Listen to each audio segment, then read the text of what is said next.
Hi guys, this is Chandu Bhutaraju. Now we are going to discuss about the trading account and especially closing and అకౌంట్ని ఒక certain days ఎట్లా freeze చేయాలనేది. So first మన account open చేసిన తర్వాత right కార్నర్లో మీ profile అవుపిస్తుంది. ఇక్కడ manage accounts అని క్లిక్ చేస్తే కింద ఈ సబ్ ఆప్షన్స్ అన్నీ చూపిస్తాయి అన్నమాట. సో దీంట్లో ఫస్ట్ మనం ట్రాన్స్ఫర్ స్టాక్స్ అని చూద్దాం. ట్రాన్స్ఫర్ స్టాక్స్ అంటే ఒక డీమార్ట్ అకౌంట్ నుంచి ఇంకో డీమార్ట్ అకౌంట్కి ట్రాన్స్ఫర్ చేయటం. ఇక్కడ ఓపెన్ చేసిన to transfer stocks use Angel once trading stocks features available on hour desktop web అని చూసినా దాంట్లో పోతే అవతల వాళ్ళ డీమార్ట్ అకౌంట్ నుంచి మన డీమార్ట్ అకౌంట్కి ఎట్లా ట్రాన్స్ఫర్ చేసి చూపించుకోవచ్చు. ఇదేంటి freeze DMart account for few days టెంపరీగా కొన్ని డేస్ మన అకౌంట్ ఫ్రీజ్ చేయడం. అంటే ఇన్ కేసు ఏమన్నా ఇల్లీగల్ యాక్టివిటీస్ కావటం, నీ పర్సనల్ ఇన్ఫర్మేషన్ ఎవడానికి స్టీల్ చేసిన అనుకో, అంటే ఎవడొక నీ పక్కన నీ పాస్వర్డ్స్ అన్నీ చూసిందనుకో, దాన్ని టెంపరీగా మన అకౌంట్ ఫ్రీజ్ చేయడం అనమాట. ఫ్రీజ్ చేసినప్పుడు నీ అకౌంట్లో డబ్బులు ఎక్కడికి పోవు, అక్కడ దాంట్లో అలానే ఉంటాయి అనమాట.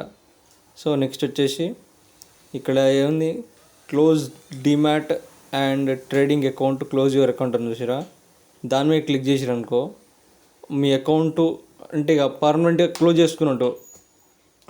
ఒకవేళ క్లోజ్ చేసుకున్న ఆలోచన ఉంటే మీ మనీ మొత్తం విత్డ్రా చేసుకొని ప్రాఫిట్ వచ్చిన లాస్ వచ్చిన తీసేసుకోండి. ఎందుకు క్లోజ్ చేస్తున్నాం అని ఒక రీజన్ ఉంటుంది.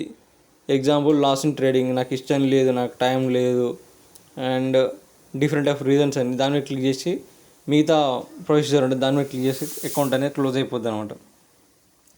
నెక్స్ట్ వచ్చేసి యూపీఐ బ్లాక్ మ్యాండేట్. మన యూపీఐ బ్లాక్ మ్యాండేట్ అంటే మన ఇప్పుడు money transfer account DMart account transfer చేసుకుంటా మనం ఏదైతే కనెక్ట్ చేసుకుంటావో ఆ యూపీఐని బ్లాక్ చేసుకోవడం. ఏదైనా టెక్నికల్ ఇష్యూ కానీ ఎవడన్నా నీ పర్సనల్ డీటెయిల్స్ తెలుసుకోవడం కానీ అలాంటివి చేసిరనుకో దాన్ని బ్లాక్ చేసుకోవడం కోసం.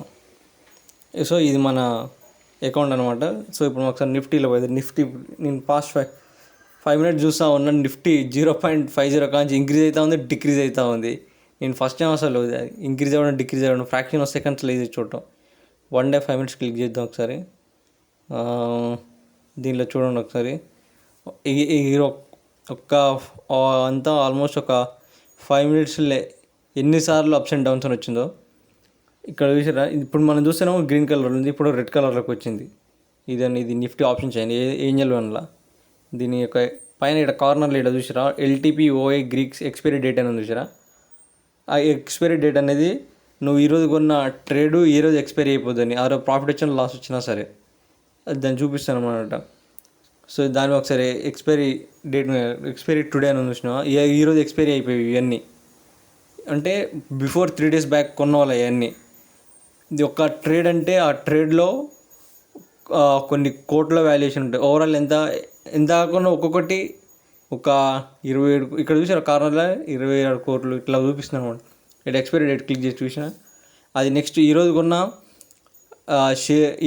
ట్రేడ్ ఏ రోజు ఎక్స్పైరీ అయిపోద్దని. మనం ఒక సెన్సెక్స్లో ఇప్పుడు నేను క్లిక్ చేసిన సెన్సెక్స్ నిఫ్టీల కంటే సెన్సెక్స్లో ఇంకా పెద్దగా ఉంటాయి అనమాట.